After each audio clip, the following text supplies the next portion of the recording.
ফরিদপুর সড়ক মেরামতের কাজ শেষ হতেই হাতের টানে উঠে যাচ্ছে পাথর ও পিচের কার্পেটিং। এলাকাবাসীর অভিযোগ, নিম্নমানের উপকরণ দিয়ে সড়কটি মেরামত করা হয়েছে। কোথাও কোথাও ময়লার ওপরই দেয়া হয়েছে পিচ ঢালাই, ফলে এই অবস্থার সৃষ্টি হয়েছে।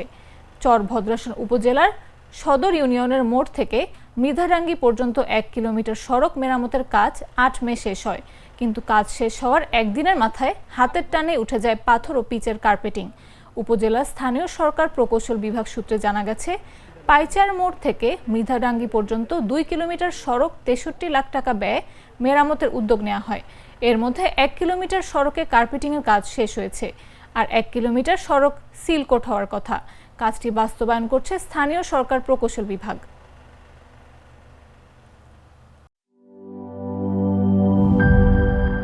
বান্ডেল থাকলে প্রতি সেনমানিতে টাকা বাঁচবে। বিকাশ সেনমানি বান্ডিল কিনে জিতুন প্রতি লেনদেনে।